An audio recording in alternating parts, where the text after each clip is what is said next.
சொல்ல கைஸ் எல்லாம் எப்படி இருக்கீங்க? நல்லா இருக்கீங்கன்னு நினைக்கிறேன். இன்றைக்கி நிலையில் நம்ம பார்க்க வந்துட்டுனா ஒரு பியர் ஒன்று போவோம். பியர் அந்த இடத்துல தரமான சிக்கன் ஆயிடுச்சு. சிக்கனும் தரமான சிக்கன் தாமசிட்டுக்கலாம் இந்த இடத்துல கொண்டு போங்க. அப்படியே வந்தோடனே M4 மண்டியில் ஒன்று போட்டு விட்டு முடிச்சு விட்டு வீட்டுக்கு போடான்னு சொல்லிடுவோம்.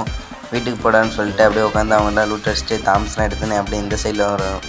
அப்படியே இந்த சைடில் லூட்டு மிஷினுக்கு வந்தீங்கன்னா அப்படியே ஒன்று இந்த சைடில் ஒருத்தன் அப்படியே அவனை 27 டேமேஜ் விட்டு 2 குளோடு போட்டுருவோம். பாருங்கள் இந்த இடத்துல பாருங்கள், 2 குளோடு போட்டோடனே பாம்பு தான் போடுவோம். ஒரே பாம்புலேயே டப்புன்னு சேர்த்துருவோம்.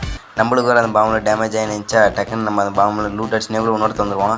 டக்குன்னு அவனே 145 மண்டையோட போட்டுமே அப்பவுமே சார் என்னடா கதை இதுன்ட்டு அப்படி திரும்பி டக்குன்னு பார்த்தா இந்த சைடில் ஓடுவான்.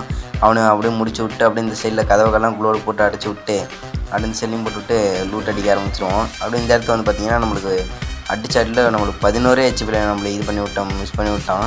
டக்குன்னு நம்ம உட்காந்து வேகத்துக்கு மெடிக்கெட்லாம் சர்பர்னு போட்டு முடிச்சுட்டு அப்படியே அந்த சூட்லாம் இருக்குல்ல அதெல்லாம் டைட் பண்ணி முடிச்சிடலான்ட்டு டைட்லாம் பண்ணி முடிச்சுட்டு உடனே நம்ம இந்த சைடில் நின்னே இருப்போம். சரி வருவானான்னு பார்த்தீங்கன்னா வரல, நாமளே ஏறலான்னு பார்த்தா அவன் டப்புன்னு வந்து அடித்து போட்டுருவான். திருப்பி அவனை ரிவேஞ்ச் எடுக்க மாட்டேன்னு பாருங்கள். அவனுக்கு திருப்பி அடித்து முடிச்சுட்டு நம்ம இந்த சைடு தான் கொண்டு போய் டக்குன்னு பார்த்தா முன்னாடி தேங்கையில் அடிக்க ஆரம்பிச்சிடும். நம்மளுக்கு ஒரே குவாலிஃபிகேஷன் என்னடா இது கிராஸ் வந்து மட்டுமானே டக்குன்னு பார்த்தீங்கன்னா அப்படியே மெடிக்கெட்டு போட நேரக்குள்ளே பின்னாடி அடிச்சிருவான். எனக்கு சரியான வெறியாயிருச்சு. அந்த வெறி உங்களுக்கு எப்படி இருக்குன்னு உங்களுக்கு தெரியும்.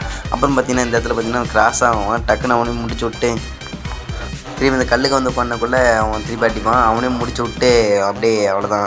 இந்த இடத்துல அப்படியே அவனை முடிச்சு விட்டாச்சு. உடனே திருப்பி மெடிக்கெட்லாம் போட்டு முடிச்சுட்டு எல்லாம் இந்த சைடில் வந்தீங்கன்னா பின்னாடி M4 அவன் அடிப்பான். அவன் பாட்டு மாதிரி அடிக்கிறான். பாட்டோட மோச மாட்டேங்குது பையன். உடனே அவனையும் அப்படியே அந்த பாம்பு கன்று இருக்குல்ல அதை வச்சு முடிச்சு விட்டு அவ்வளோதான் கைஸ். நம்ம கில்டு ஓப்பன் பண்ணுறோம். கில்டுக்கு வந்து சேருவோங்கன்ற நினைக்கிறவங்க வந்து சேருங்க. மறக்காமல் கில்டு போயிட்டுலாம் நீங்கள் கமெண்ட் பண்ணுங்கள். நான் கமெண்ட் பண்ண அடுத்த செகண்டே உங்களுக்கு மெசேஜ்